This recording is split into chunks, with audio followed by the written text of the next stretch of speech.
badhani waa ceelkan magaaladana isaga ayaa loogu magacdaray markii la asaasay. wuxuu ahaa ceel mahwiya oo ay ku nool yihiin 30 kiiloomitir oo isku wareega ummadda ku nool aan biyo kale aan lahayn ceelkan maahe. ceelkaas wuxuu deeqi jiray ciidamada fardaha xoolaha nool iyo dadka isaga biyo u ahaa. taariikhdaas wuxuu kula baxay biyo la hubaa waa baran waayo biyo kale oo la isku halayn karaa geeyigan kama jirin. waxaa loo haweynaa biyihiisa kolkii magaaladu halkan degaysay waa si laga ooman yahay xilligan. tuubadani waxa ay biyaha u geyn jirtay 2 taangi oo iyaguna magaalada biyaha u qaybin jiray, laakiin maanta iyada ayaa cidla taagan oo biyihii ayaa ka durkay. degmada Badhan ee gobolka Sanaag waxa ay ka mid tahay kuwa dhismaya ee ugu dadka badan gobolkan. caqabadaha haysta ee ugu weyn waxa ka mid ah biyo la'aanta halkan ka jirta.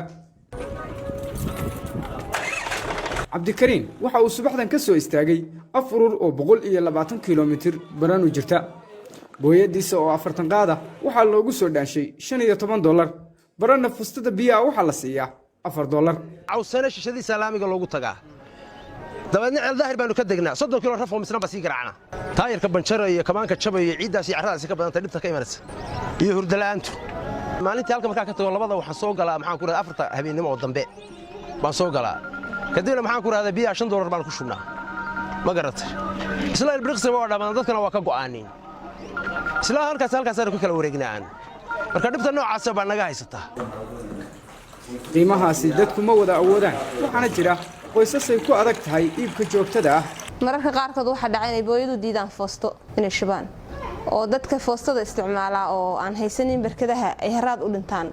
mararka qaarkood ay tiin qaataan dad barkad la aadaan maray ka soo helaan iyo maray ka soo wayn dadku bini'aadan qayb oranaya ma haysano nooguma jirto. marka saasay u adagtay xaaladda biyo.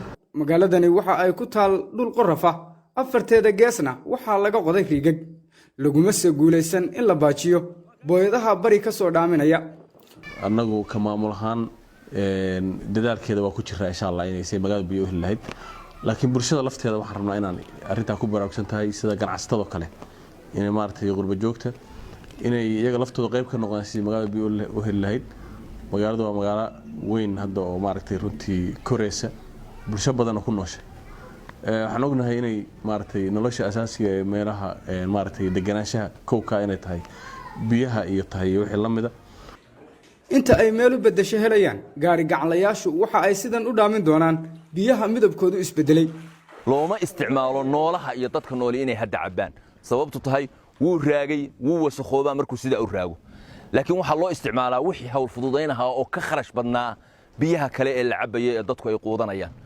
hadday noqoto weel dhaqi guriya dhaqi alaab dhaqi suuliya dhaqi wixii nadiifinta oo nadaafadii magaalada rushayntii guriya dhiskii daara dhiskii dhoobaqoyntii shamiitaqoyntii waxa soo dhan isaga magaalada u haya oo magaalada ku dhismaysa.